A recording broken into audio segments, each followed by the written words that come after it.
and welcome to you all. สวัสดีตอนค่ำนะคะทุกคนและยินดีต้อนรับค่ะครูก็อยากรู้นะคะว่าฟอร์มที่ครูได้แสดงให้เราดูเมื่อวานนี้ที่ครูเรียกว่าฟอร์มของพระพุทธค่ะรูปทรงของพระพุทธเนี่ยมันเรารับรู้มันได้ไหมมันเข้ากับเราไหมก็แล้วก็ที่ครูบอกไว้นะคะว่าให้ถ่ายรูปแล้วก็อัปโหลดมาเป็นโปรไฟล์ของ Zoom ถ้าเกิดว่าเรา Be nice just for a moment if you could turn off your camera and show us what you've done to use the Zoom pictures as a gallery. Thank you, Melva. I can see that from you, for example. Has anyone else tried that? Or not quite yet? It doesn't matter. You can also hold it up if you like. I was just interested to see what would happen. I'd like you, though, to have either a clean blackboard or a clean paper in front of you. And in a minute, I would like you to experiment once more, in a way unprepared, to draw that Buddha form again. But just before we do, I'd like to encourage you to draw it in the air. So if you hold up your hand in front of you, and of course you can start at any point in this. So for me, it is the small loop at the top, then one of the legs, the loop at the side, and coming up. And then the second part is going to the loop, the leg, and it takes me back to the center. So I'm going to talk you through it again in a minute, but please feel free to ignore what I say and follow your own pattern. But can you picture it in front of you in the air? Let's try it once more. So we've got the head of the Buddha. We've got one of the legs, one of the arms, the light at the top. Go around the other side to the arm, the leg, and we come back to the head. So if you now take a pen or a crayon and be really brave and see, when you now do it, what happens?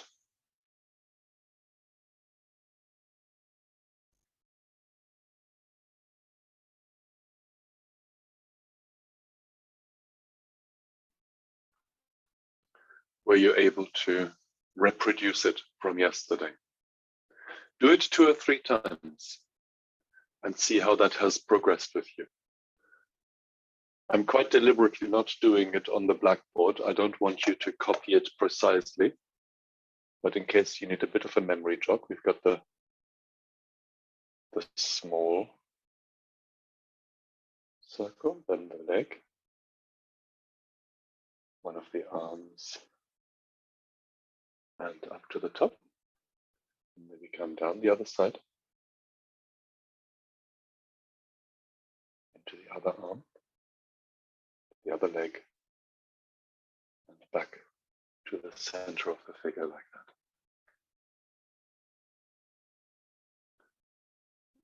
that. Now please consider what you've done and ask yourself, is there a way in which you could change the proportion of aspects to it? Could you, for example, emphasize the head aspect, so make the top of the form larger and the bottom part of the form smaller? Or could you emphasize the stretched hands? Or could you emphasize the lotus seat, the legs? I speak about the Buddha form as if it was a person, but this is only to help you, of course. So does your drawing, your free drawing, allow you to be this creative now? So that you can change something about the form without changing the actual form. So if I try and go smaller now on this and make a larger form at the bottom, and make this smaller again, haven't really changed that. This becomes large again and comes together like this. Oops, I went the wrong way. So this is a mistake. Try again.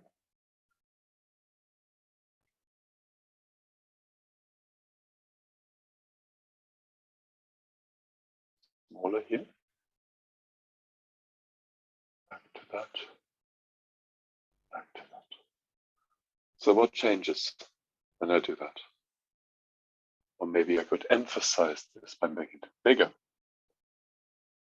and make that instead a bit smaller. Oops. So, and coming back down here, this small, and this big. So you can see I'm not really after perfection here.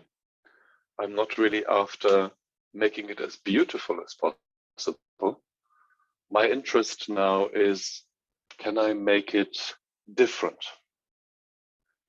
So can I adjust what I do? I'm also going to try it once more with water.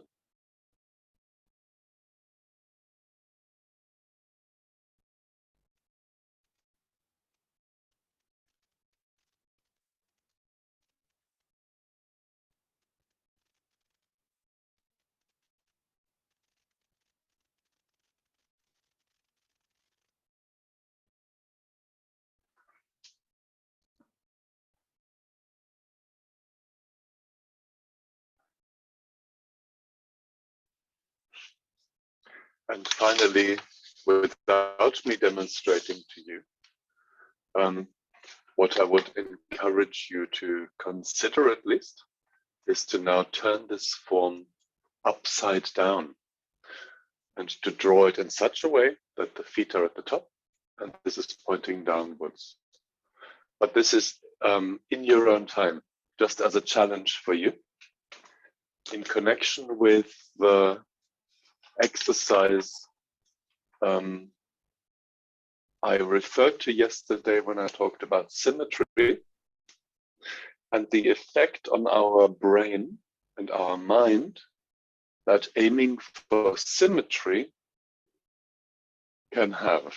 So if I complete something that is incomplete, by adding a symmetrical element to that, my brain starts to spark and fire.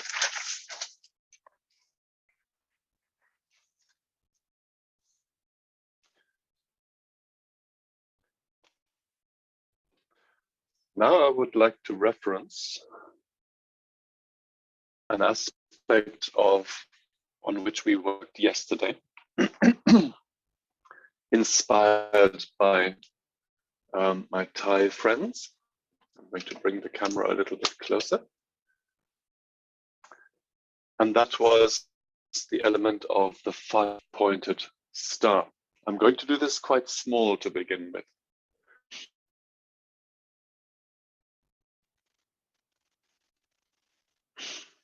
So we have this kind of 5-pointed star. Just familiarize yourself with it again, so that you get a bit of that you come back into that rhythm of straight, straight, straight, straight, straight. Nicely weighted so that every arm, every line is well proportioned.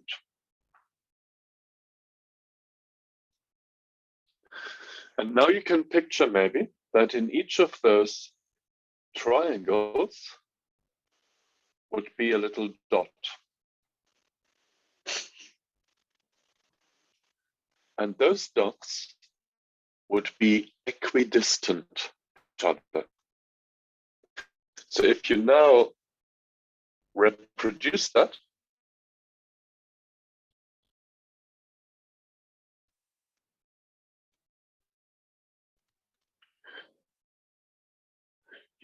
end up with 5 equidistant dots. I will just change the camera so that you can see that better.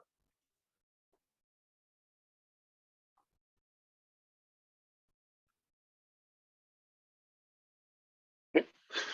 So if you now remember how we did this, yeah, so the various ways this can be connected, of course, it doesn't really matter where you begin. You can imagine that you could also begin by doing a loop around this, and then going around that, and around that, and around that, and around that, and around that. And if I do that with the hand, loop at the top, and I go around this, and this, this, and this, and this. And I end up with a cute sort of, it's almost like a little doll that we've made out of a piece of fabric for a baby. So try that a few times.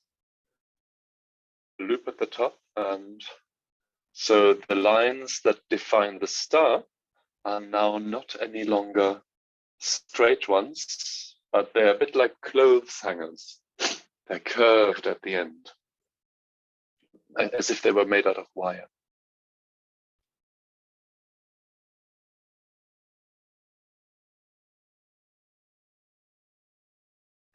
It's like a little dolly.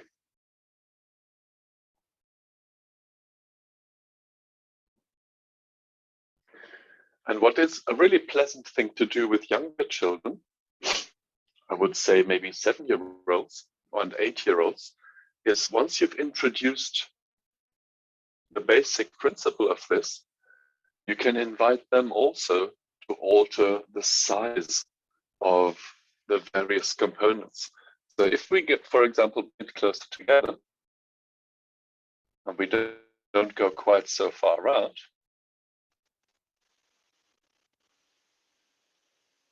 then we end up with something more of a teddy bear shape, or a baby shape. And it's quite interesting how children find that really cute. And the question is, how small can you get with this? Yeah, so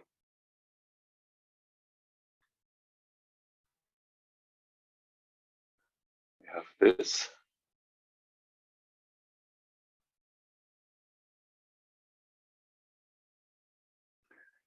There is a famous sugary sweet in Central Europe, which is made of gelatin, colored color and sugar. And it's made in the shape of little bears. They're called gummy bears. And this was one of the favorite shapes to draw of my class 1, the last class 1. And quite often, for about 2 months, whenever I said we were going to do form drawing, there were 2 or 3 children who said, "Oh yes, can we draw gummy bears, please?" Because they really took this cute little figure to heart.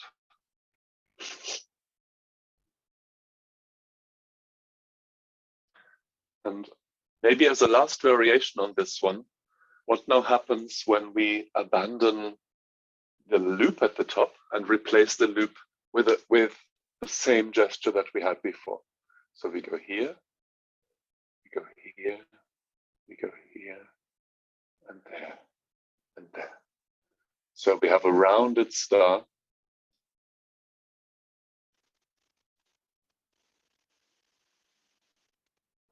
You could say this is like a friendly 5-pointed star, a friendly pentagram, child-friendly pentagram. And although it follows the same laws, it doesn't feel like a star anymore. It feels much more of an organic kind of form. Now, if you, like me, always start the star at the top and do this, maybe you could try doing something different and doing it the other way around and see how that feels for you.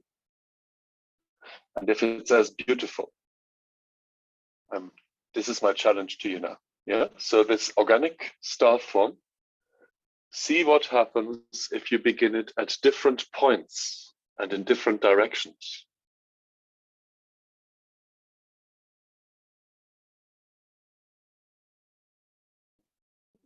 Do you have a favorite? Do you have a particular place from which it works better than from other places?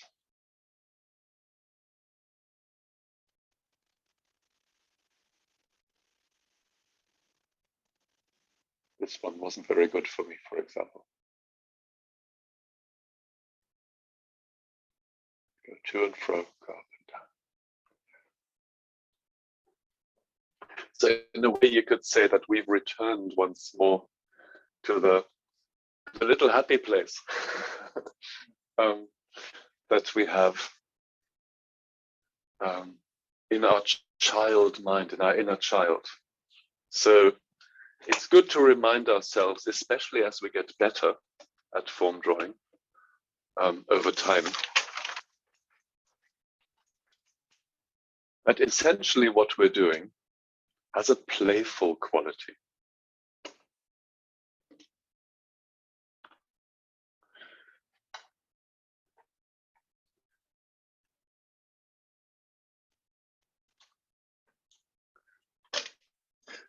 And that even though we are grown-ups who understand things from a conceptual point of view,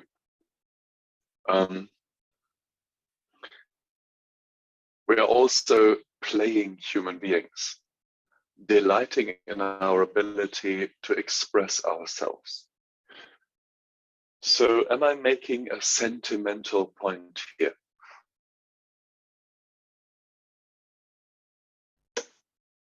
What is the difference between playing and studying? That's quite a serious question and an important one. And I was wondering whether you would like to write an answer into the chat.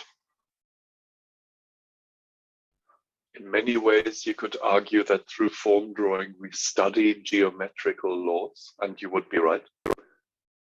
And yet I would say what's more important in this case is that we regard ourselves as playing artists rather than studying scientists. Why?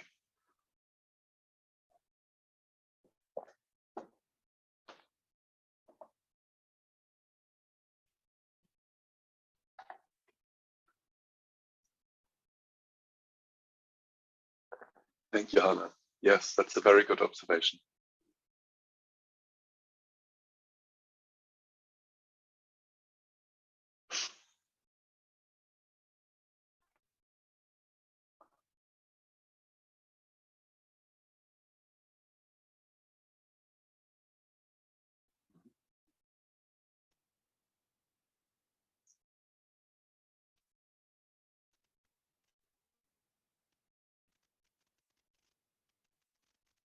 You may remember that on the first day, I several times referred to the fact that for children, drawing is a verb and not a thing. And for me, that also characterizes the difference between playing and studying. I might be working, I might be educating myself through the activity, but I am not defining this process through its outcome. If I'm studying, I can study either successfully or unsuccessfully.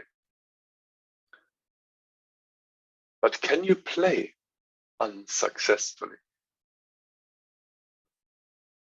I could imagine that you could compete unsuccessfully against somebody, but if you explore something through play, the concept of success does not really make sense.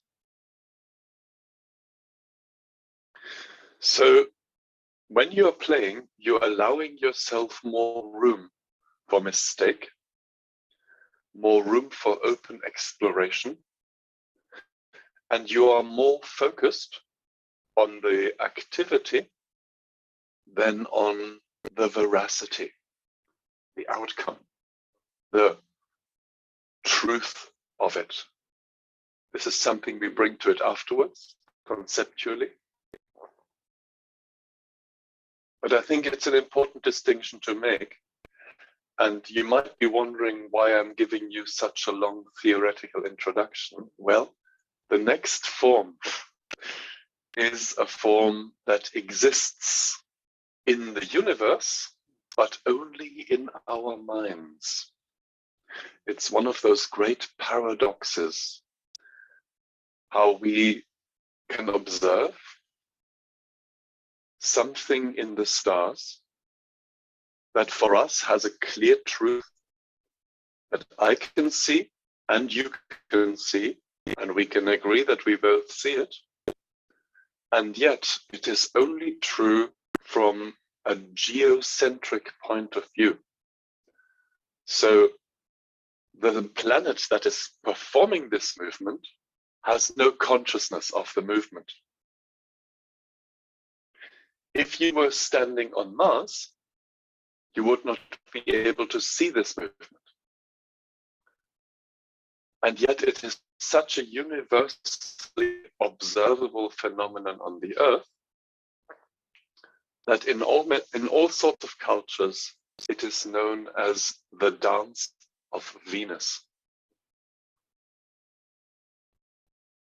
And I think we may have done this in the first form drawing course already. I cannot quite remember. But even if we have, it is worth looking at it again. So this falls into the category of a particularly attractive form, also based on the five-pointed star, the pentagram. That is not just a decorative idea that somebody on the Earth has had, but it is something that astronomers in ancient Babylon 5,000 years ago were able to observe with the naked eye over a period of 8 years.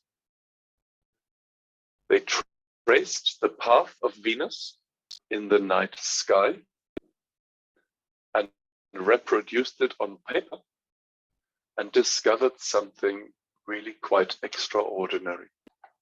And this is what we're going to draw together now.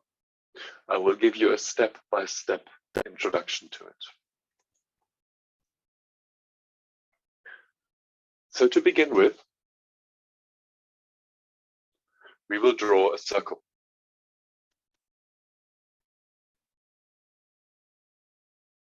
The circle itself is not part of the form, but it helps us orient ourselves in space. I'm here using a pencil for drawing my circle, and that means that you can only just see it on your, even if I switch on the little extra light. Yeah, you will only just see the outline, but that doesn't matter because the circle really isn't important. But we'll try and get it relatively regular, nevertheless.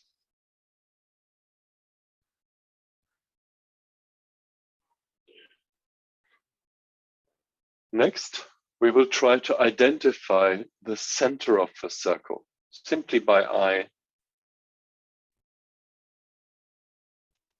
So I put that here, and I know you can't see it, but I don't really want you to see it. Because you can do that yourself. Yeah? So we mark the center of our circle.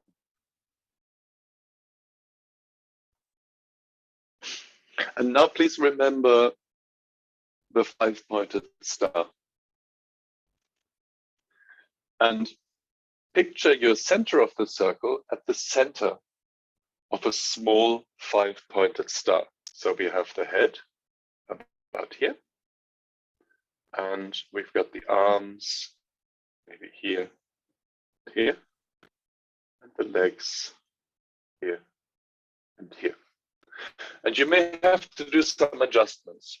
That may be quite possible, because one way of finding out whether you've done it right or not is to tilt your head and look at it from all sides. So this distance here, is it the same everywhere? And again, I know you can't exactly see it, but that's kind of my point. I don't want you to be too distracted by my markings that are only supposed to be helpful to me. Okay, so I've got 1, 2, 3, 4, 5 points all around this central point. For the next bit, I'm going to actually take some color so that you can see it better.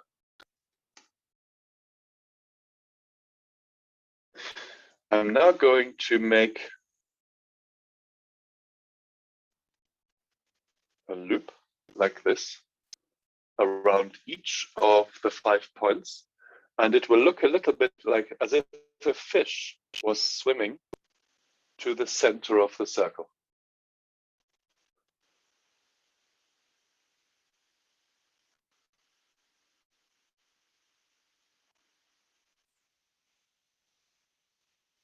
Like that. So we have 5 fish all swimming to the center of the circle.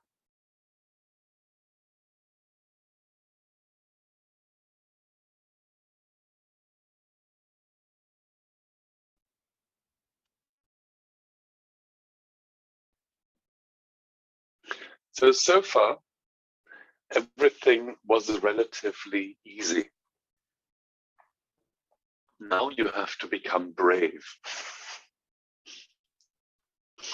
because we're going to connect these lines with each other. And in order to do that, we will need to go to the periphery, travel along the periphery, and then come back, and then travel out again, and come back, and travel out again, and come back, and travel out again, and come back, and so on, until we've connected all the 5 fish with each other.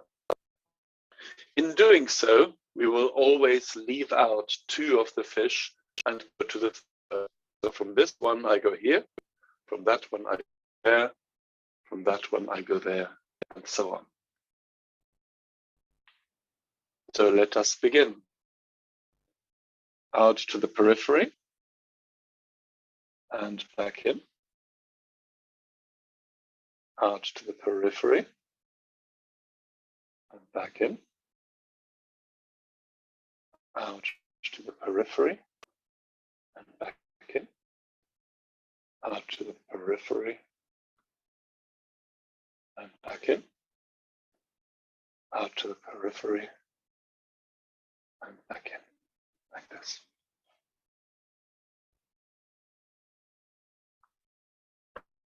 So what we have here is a simplified version of the path for which Venus takes 8 years.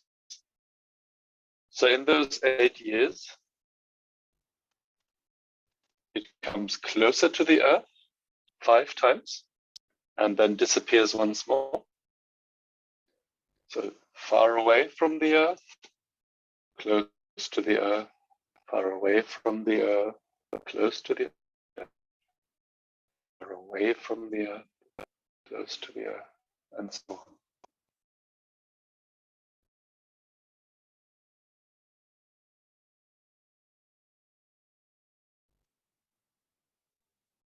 Just enjoy yourself making movements.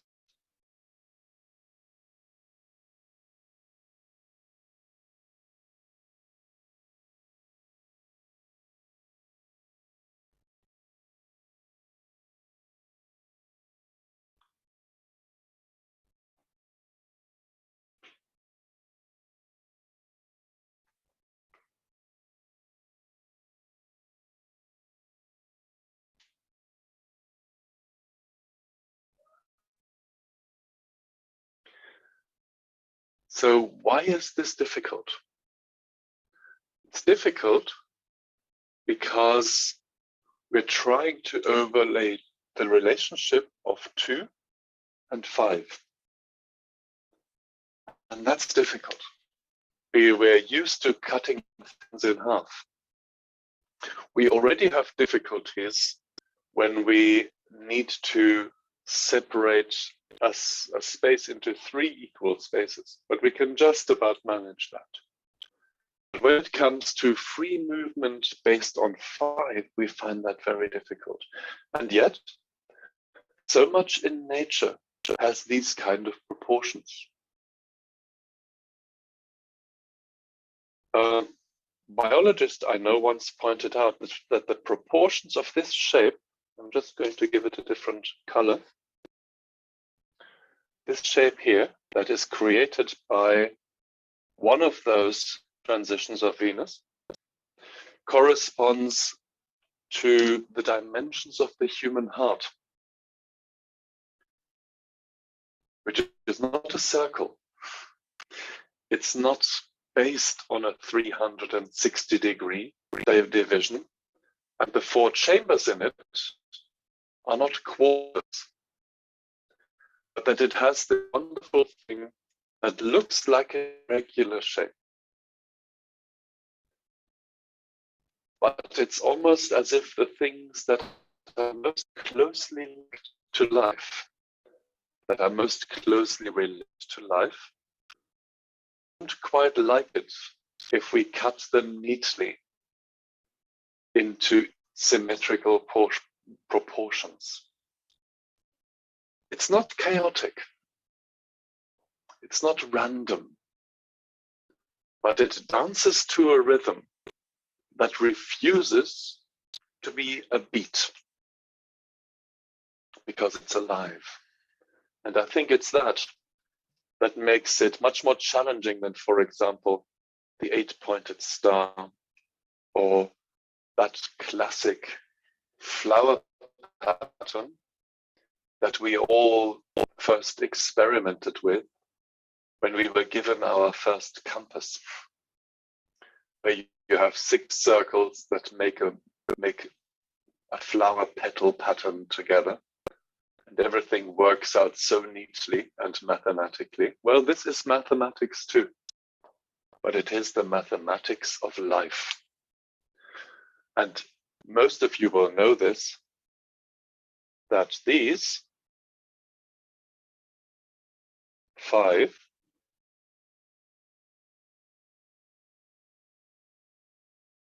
petals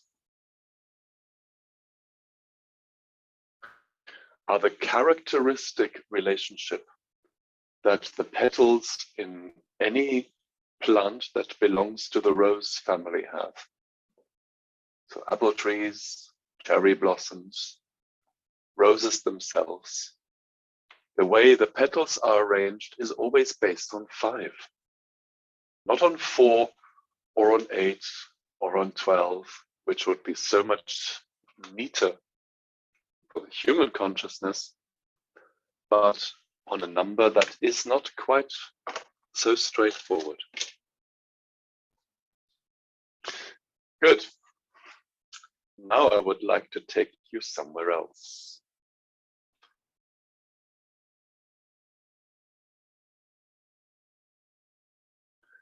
A moment to adjust my perspective. I was wondering how long it would take till one of you mentions the raisins again. You may remember that last year we worked quite a lot with raisins. And those raisins can be for us what the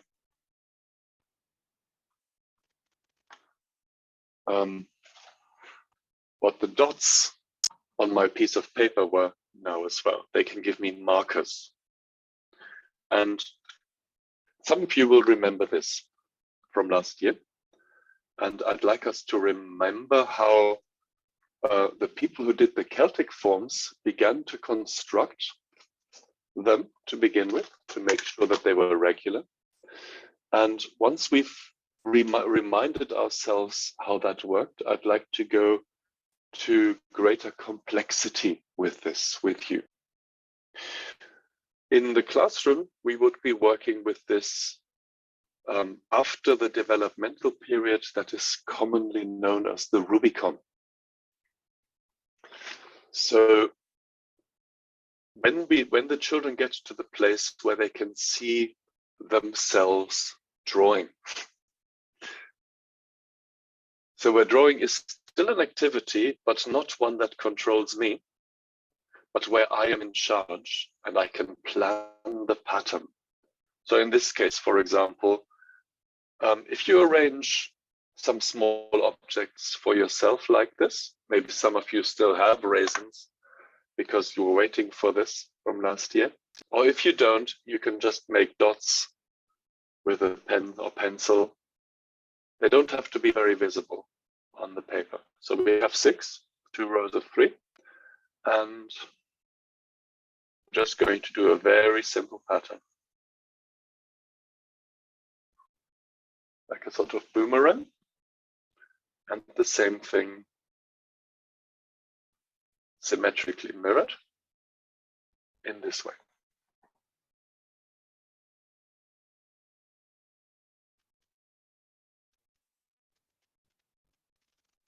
I'm going to give you a moment to copy that or to develop that yourself. And then I have a challenge for you.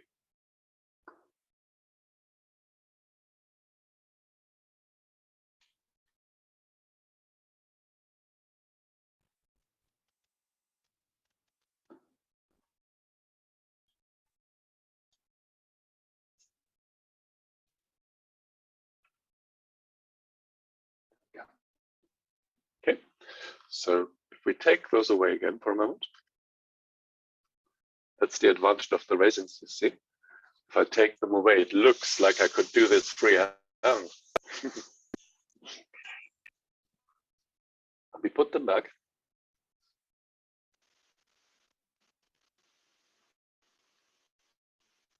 Now my challenge to you is to do what we've just done, but not have 2 forms, but to have a form that uses 1 continuous line. So can you go around the raisins in such a way that you create 1 non-stop line that finds its origin at the end? I'm going to give you a minute or 2 to try that out.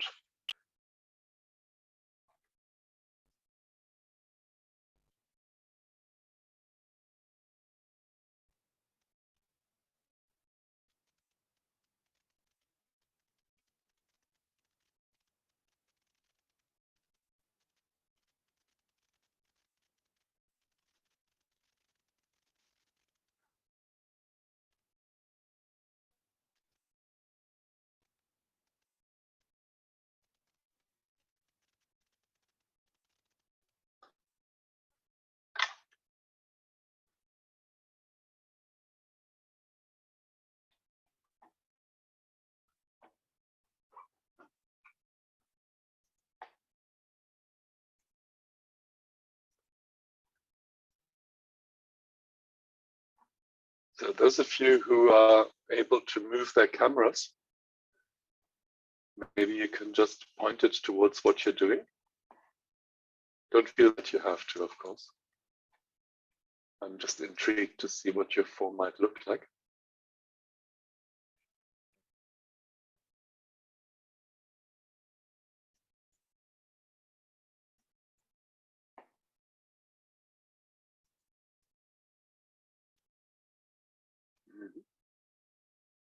Thank you for that.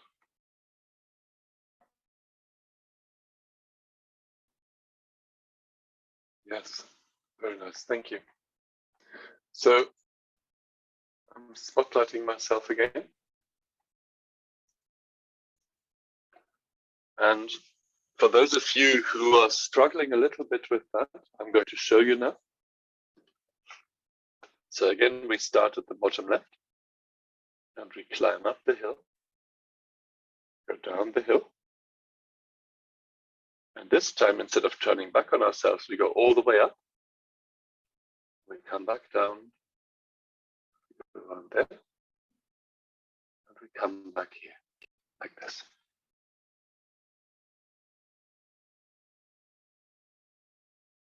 I'll show you once more. We climb the hill, slide down, we climb a much longer hill, we slide down, we climb a shorter hill again, we slide down the long hill, like this.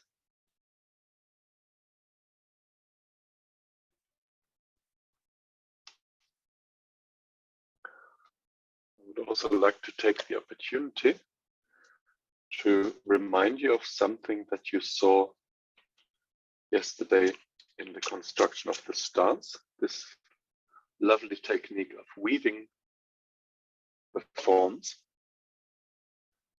by making it appear as if the lines are going over and under each other, always in turns. So we have the line going under, now over.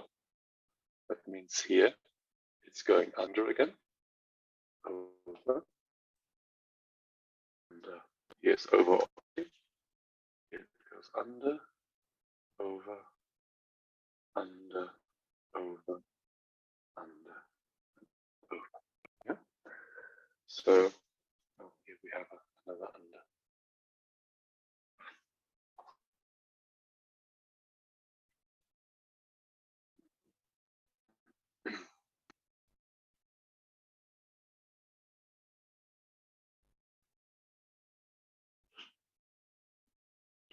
Now, before you get too comfortable with this,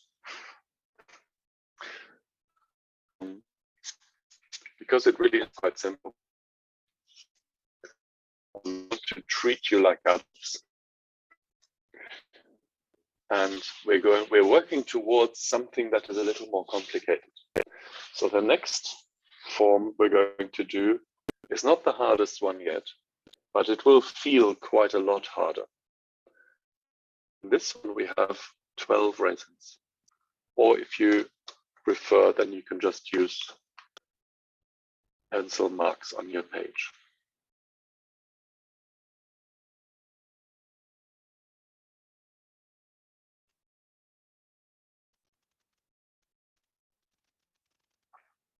So you arrange them in such a way that they're reasonably equidistant.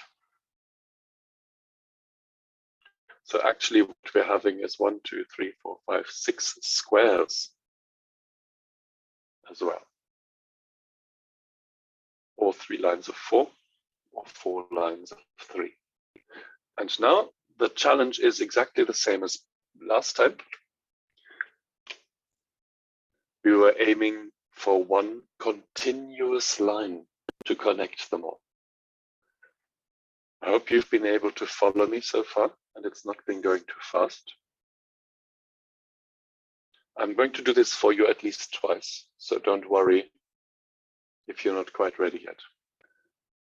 You could begin this form anywhere, but maybe because I'm a right-hander, I always begin in the bottom left corner.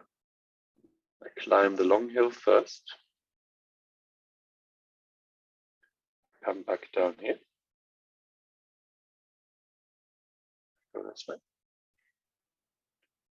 and that way, and this way, and that way, this way, that way. You can see where we're coming now, dear. We have arrived. I'll show you this once more with a different color. So we begin bottom left. We climb to number 3.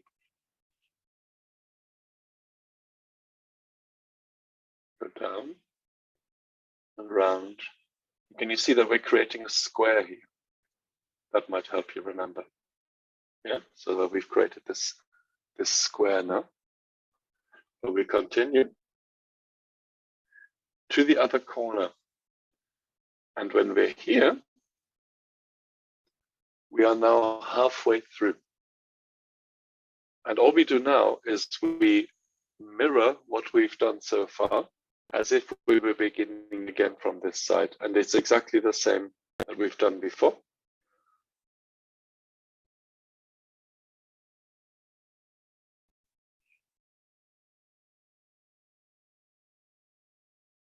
And now we're back where we started.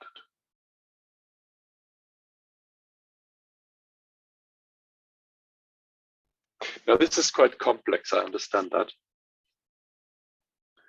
So I'm going to give you a bit of time to get used to it.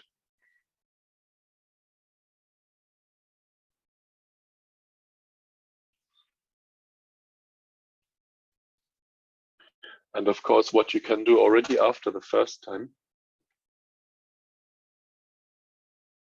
is to take the raisins out. Because it looks much better without raisins, of course.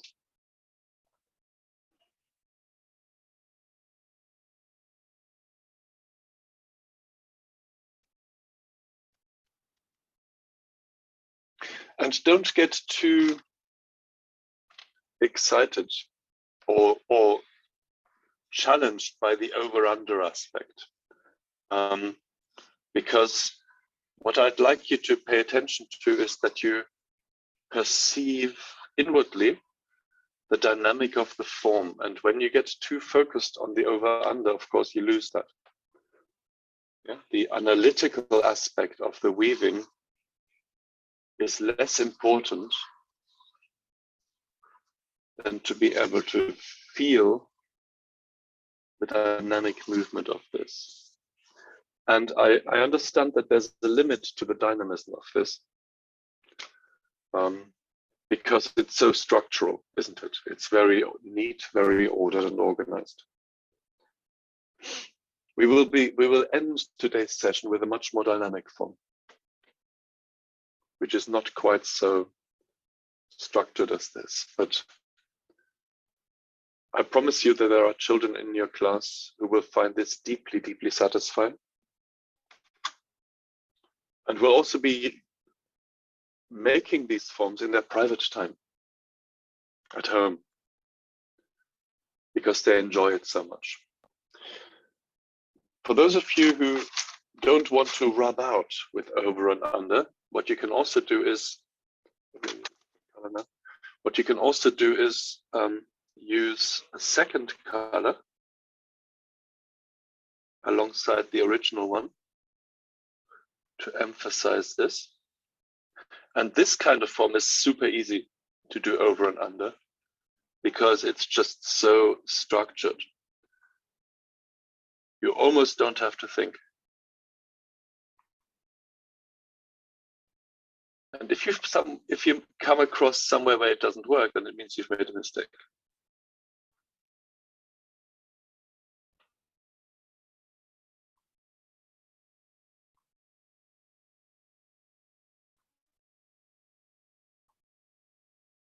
Here we are again at the beginning. So that's one side. And you can do the other side as well. So it begins to look like a road with embankments on either side.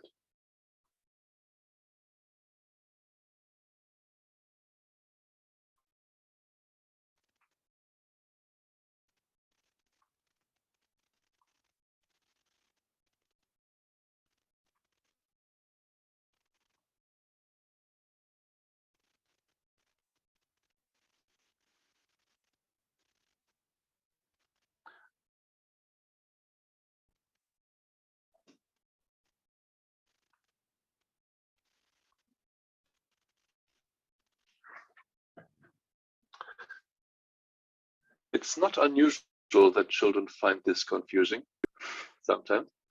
It's also quite educational for them to do so. Because of course, it is complex. And the mind trying to follow these patterns is a little bit like the mind building its own structures in the brain.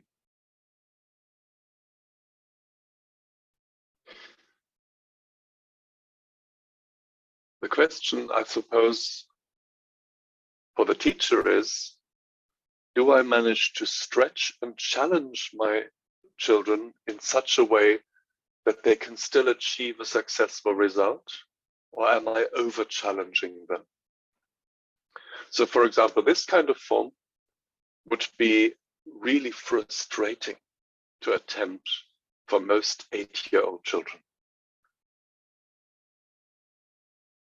To the extent where they will just refuse to do it. And if you give children something that they are unlikely to achieve, then you're not motivating them. In fact, you're working destructively, I would say.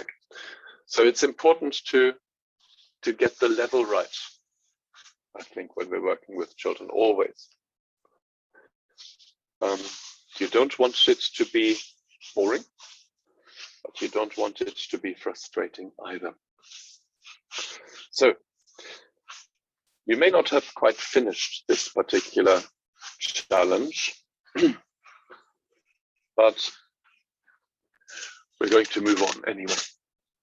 Just turning my blackboard because I want to do something that is a little bit working in this direction rather than in this direction. And for this, we need more raisins. So we need a row of 6.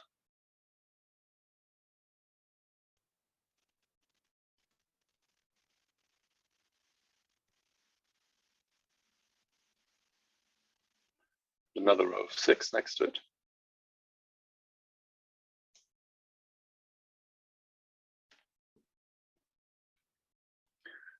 And when we've done this, I'm going to ask my Thai friends to do a form with us that is maybe slightly less European than the one we're going to do. Because the form we're going to do is an Irish one. Many of you will know that the Irish culture is very famous for creating these kind of forms. I need to reduce the size a little bit so that I fit it all on.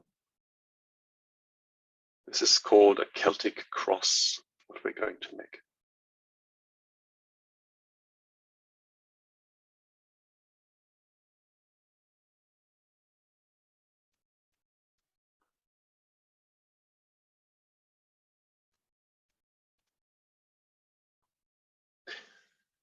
It's probably also worthwhile, especially if you have quite lively children, to remind them that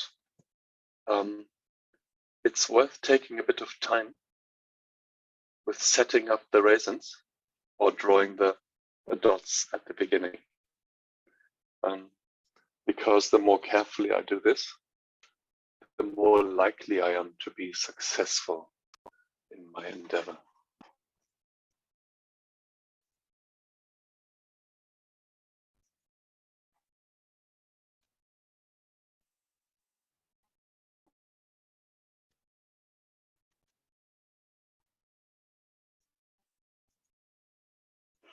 So I'm moving too fast. Or are we ready to go? If I'm moving too fast and I'm panicking, can you please unmute yourself and shout, "Stop, please, stop."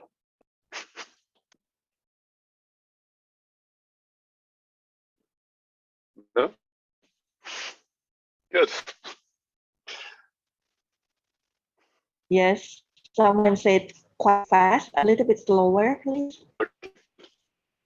So I'm going a minute for you to set this up, and then I start.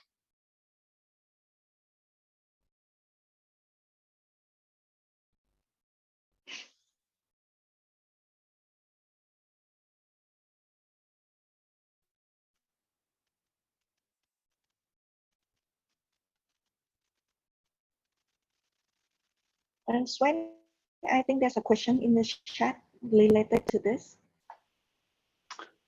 Give me a moment.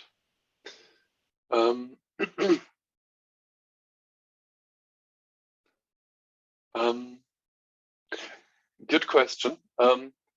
I think I don't want to answer the question about your confusion in general. Maybe just for the interpretation, the question is, if my 10-year-old gets confused, shall I show him the complete form, or shall I get him to follow the lines? And I would say that depends a little bit on the child. I would differentiate here. And if I know the child well, I will probably know which is the best way for them. In general, if I do it in front of the classroom, I would show the children on the blackboard, and then of course they do see the completed form anyway. And when they look up and down with their heads, looking at the blackboard, looking at their own form, looking at the blackboard again, they're gradually building it in their imagination. I think that's how it works. So we begin quite easily, I think. We have a simple figure of 8 like this.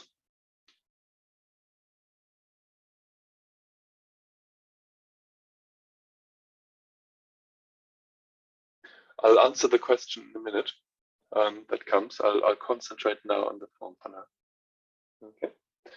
So we've got the simple figure of 8 there, and then we cross over to the right-hand side, and we have another simple figure of 8 this way. And we cross down here, and another simple figure of 8 this way. Just going to stop for a moment so that you can catch up. So figure of 8, lemniscate coming down here, and then bringing that in. And maybe you can already see where this is going now. We're now crossing parallel to the first long crossing, and a figure of 8 around these 2 points. And look where it's going to take us. We're coming back to where we started.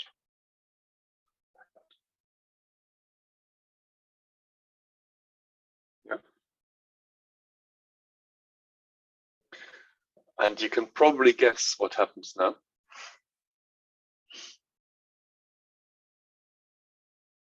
We will now do exactly the same thing, but the other way around. So, figure of 8 from there. Just like before, we're crossing all the way down here. Then we're taking the close by route.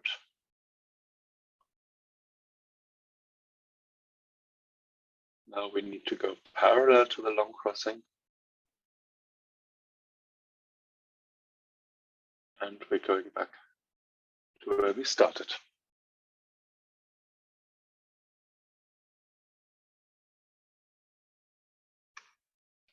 I'll do it once more in a moment.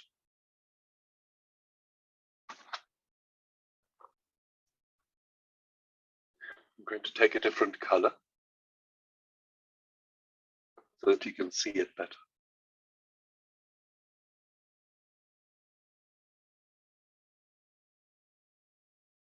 Big figure of 8 here. Small figure of 8 there. And then we go across. Small one here. Small one there. Small one here. Small one there. And we go back to where we came from.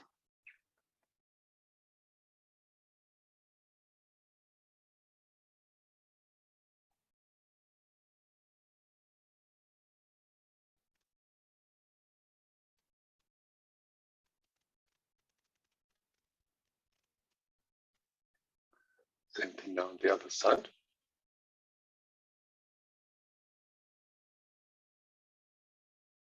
Small figure. figure of 8, we've got the long journey. We've got the limbless skate and the short journey. Got another long journey. And there we are again. Now we can take the raisins away.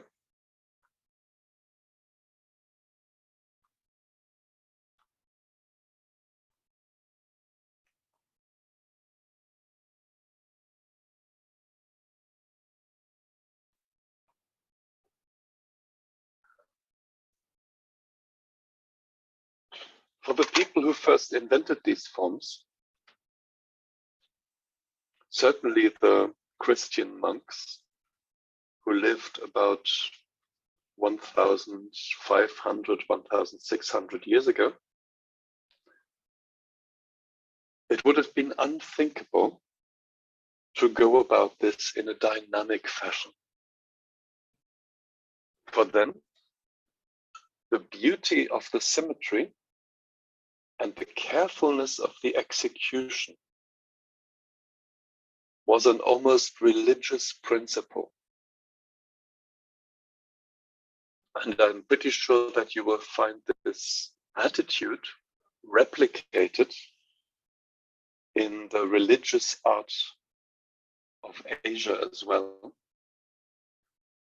That the very devotion to getting it just right is seen as a spiritual deed. And so, while with other forms I have emphasized the joyful dynamism that goes into the creation and the deliberate ignoring of the outcome, I don't want to undervalue the beauty of being completely dedicated to getting it right, to having all the loops the same size, to having these two lines exactly parallel and these two lines exactly parallel.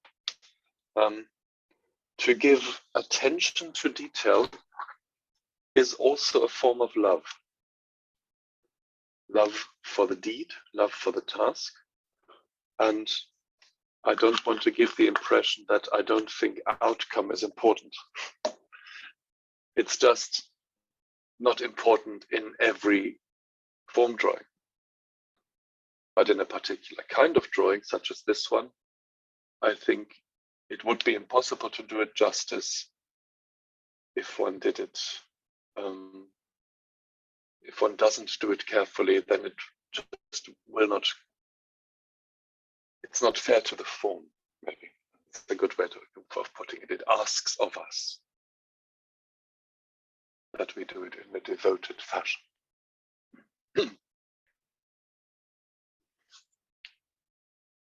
So maybe you can spend the rest of the evening doing this again and again and making it really specially beautiful and weaving it if you like and using the 3-color, 3-line technique I showed you earlier on. For now, I would very much like to return to the general plenum and learn from you. And then at the end of the session, we're going to return to something joyful and dynamic.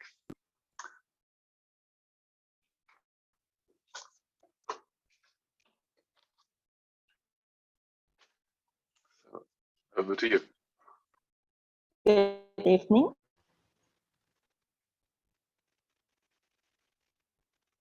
Good evening, everyone. สวัสดีค่ะ So the pattern that I will introduce you today is very similar to Sven. Sven talked about in this last form. It is a kind of meditation while we are doing this form. So I am inspired by that. So this form that I will introduce you is in similar manner. So I hope you have a resin or button or beans. Now we will use 5 of them.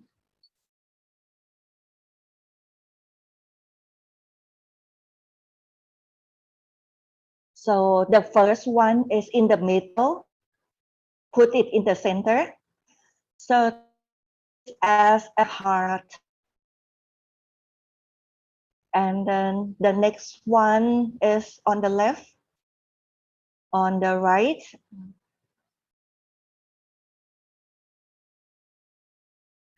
And then be careful that it has equally distance. And next, maybe a left feet and right feet. So I use a backboard, so I put my clay on it. So we will start with this form now. So this, you can say this is Thai form, but if you see any of the ancient form, you cannot really separate or distinguish on what kind of country this is from, because they are quite ancient and they are look very similar. So for this form, we will start from the left upper. There are 2 loops. We start with the smaller loops from the first one, and then make a larger loop here, going to the third one, large loop, going down, going up, larger loop, going smaller one, smaller loop here, and larger loop here. And then it's go back to where it starts.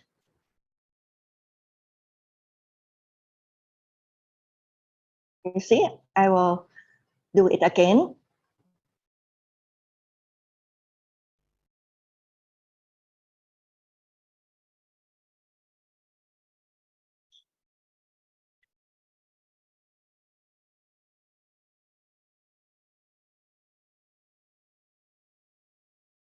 So later I will put a number for you so it's easier. So 5 points. So we start from the top left, smaller loop, going down to the second one, going up as a small loop, going up as a large loop, going down, smaller loop, going up a large loop, and going down with a small loop, like, and then it's go back to the beginning. So there are 9 intersections here, 2, 3, 4, 5, 6, 7, 8, and then 9. 9 is going back to the first point again.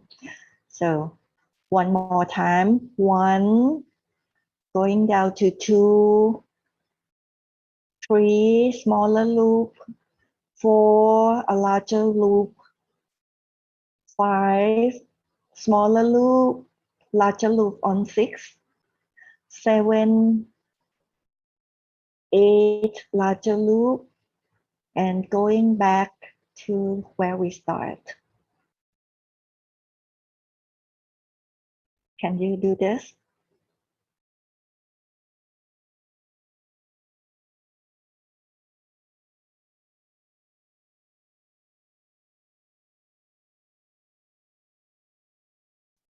So a participant asked for one more time. So let's do it one more time.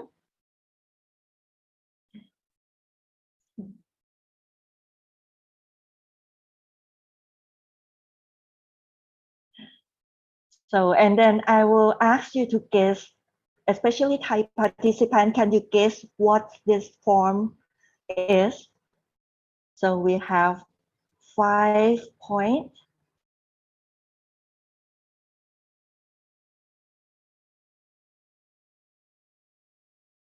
So this form really a part of a very religious form, and I will let you guess later what it is. So start, first loop, going out, go back in, going out, back in, going out, going back in, out, and in.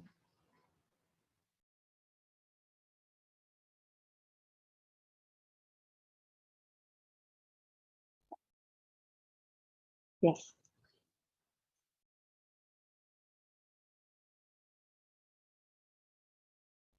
So we can do this from the other way around as well.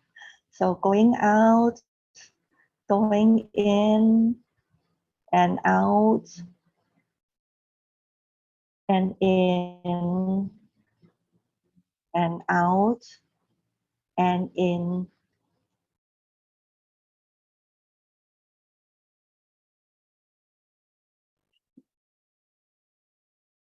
I will take this, the resin out now. So can you do it, Swen? She asked.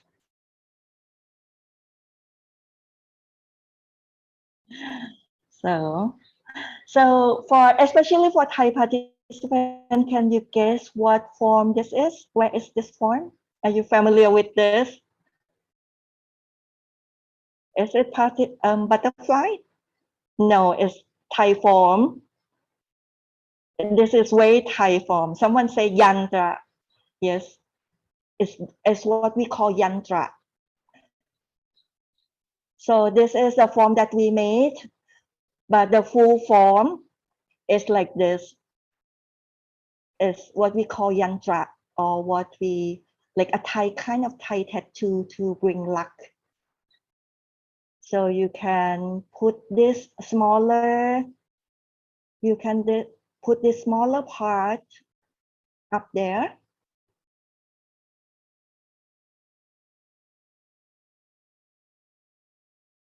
You can make this script up there like this.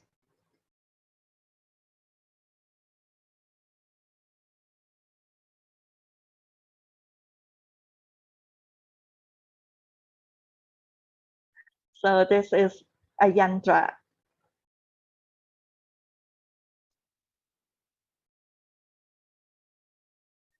So this yantra is what we like. We mark this pattern, like the monk will draw this in a piece of cloth, and we carry this with us to bring good luck. So in the complete form, we put 4 of this. The top part is called unalom or om, the om sound. So if you look at yantra that the monk gave us, there are all kinds of form drawing in this yantra.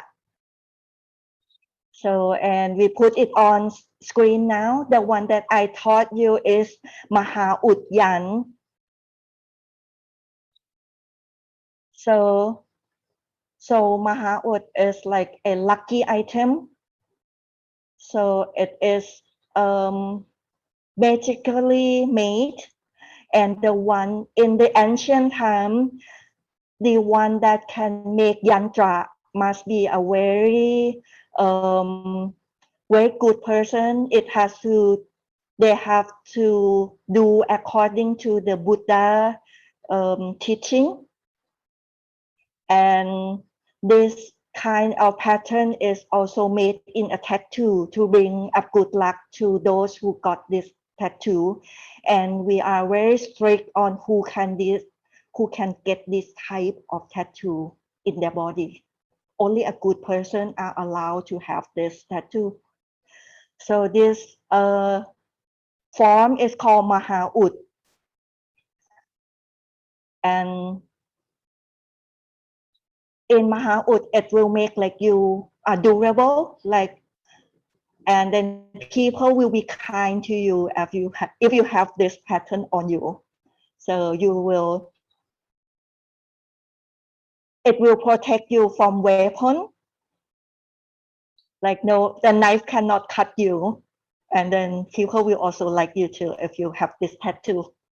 So, but you have to be a very good person to get this. So if you want to continue on this, you can make a over and under pattern like Swen taught us.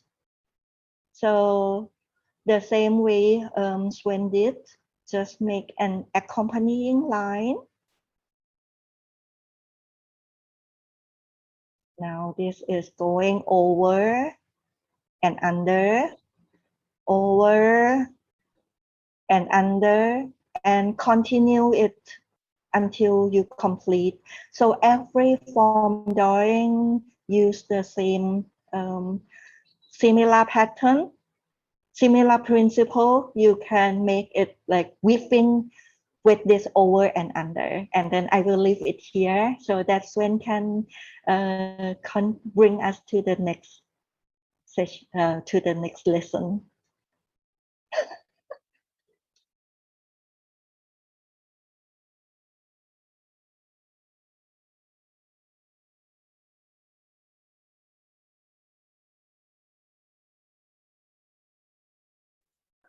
So, thank you so much. I absolutely love that one. I thought this is so beautiful. I'm going to be practicing that a lot. I've never seen this one before, and I love the fact that it is special. There must be lots of people from my country, especially young people, who went to Thailand after finishing school and did the Thailand thing and walked into a tattoo parlor and said, "Can I have that one, please?" And I think it's good when people say, "Sorry, stay here for a few years longer and live with us and meditate with us, and maybe you have to earn the right to have this form on your body." I like that. I like that certain things are special.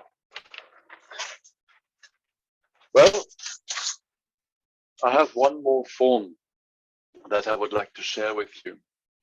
And I find this one also quite special. I'm going to change my video so you see a little bit more of my screen. I need to get the camera the right way around. Give me a moment. Yeah, like this. Like yesterday with the Buddha form, I also worked with this for a while and then decided that I want to give this one a name as well. But I won't yet do that. I will draw it for you first and then see what you think.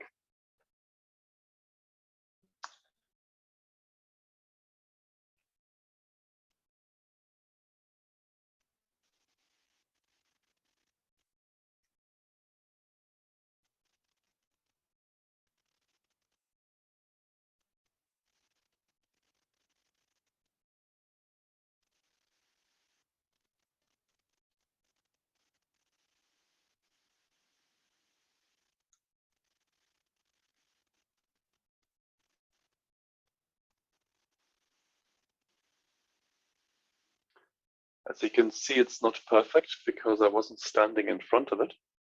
I was standing to the side. That always makes it harder. But I'll show you once more with the same color where I began.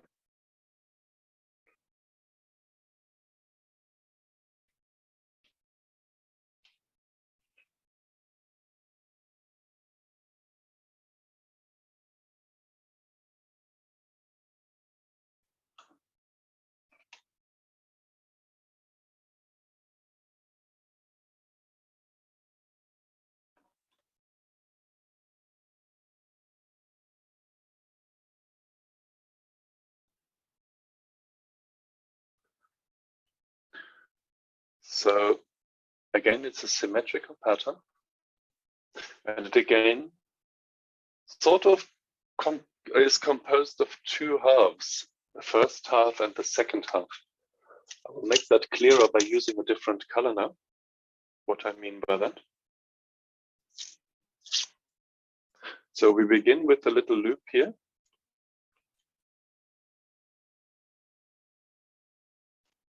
And we go to an outer point, and the outer point connects here on an inner path. Yeah, can you see this is an inner path? And from there we go an outer route again, and we come back to where to the opposite now. Yes? So if we now flipped it over, it would look exactly the same. So we have the loop here. We do an outer route like that. So from the loop away, we always do an outer route. An outer route is always followed by an inner one. And an inner one is always followed by an outer one. Okay, so the outer route always leads to a loop. I'm going to do it again from scratch.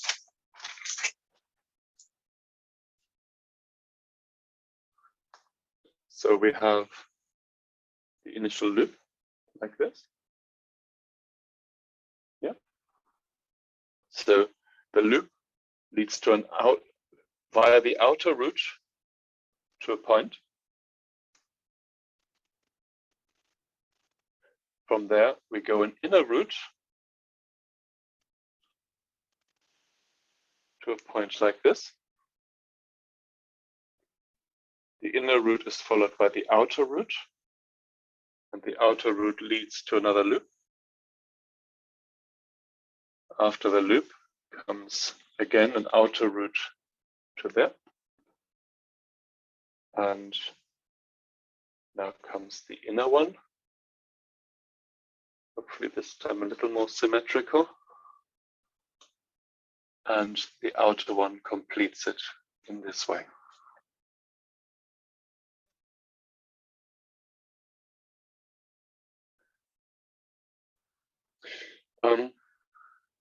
For me, I can see an angel in here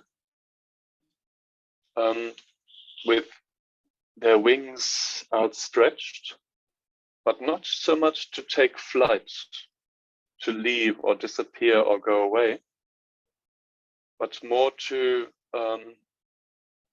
their protective wings, I find. Their wings that, let me show you, that hold like this. They're not spreading up, they're kind of holding like this. And what I find particularly interesting is that this angel is mirrored by the same form. And if I now spiritually superimpose the human being, maybe here, then it's like my higher self and my lower self. So that's the title I've given the form for myself. That's the higher and the lower self form. And what I'd like you to encourage you to do now is to develop the dynamics of this. So see if you can draw this and get into your etheric body, so your life, movement, rhythm system, the pattern. I've called it inner and outer forms. But if you can see by doing it again and again, can you see the regularity of it? I just need to fix my paper.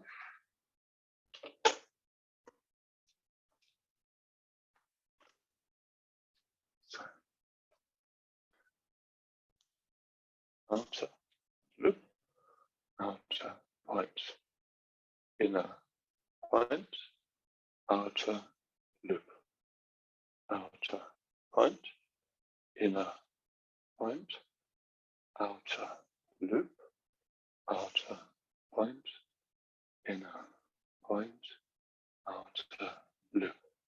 1, 2, 3, 4, 5, 6. 1, 2, 3, 4, 5, 6. 1, 2, 3, 4, 5, 6.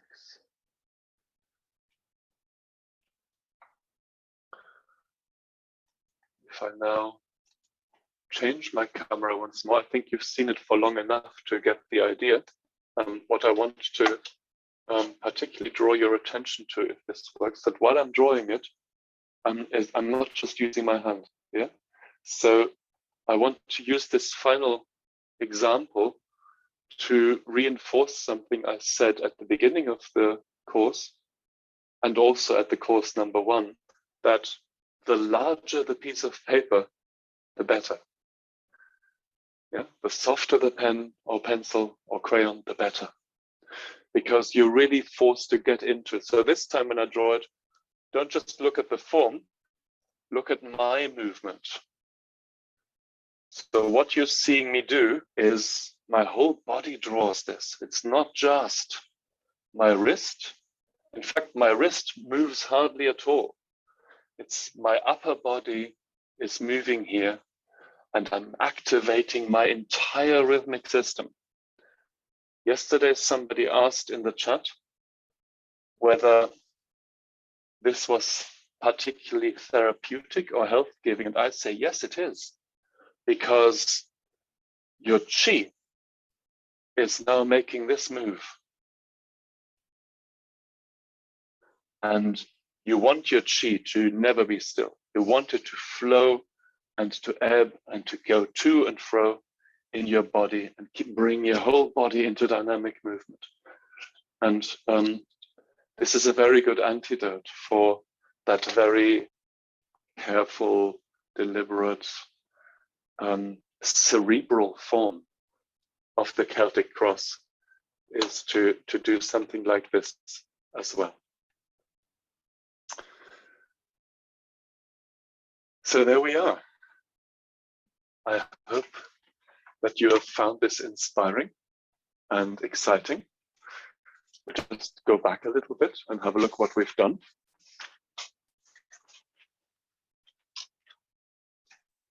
Excuse me for a moment.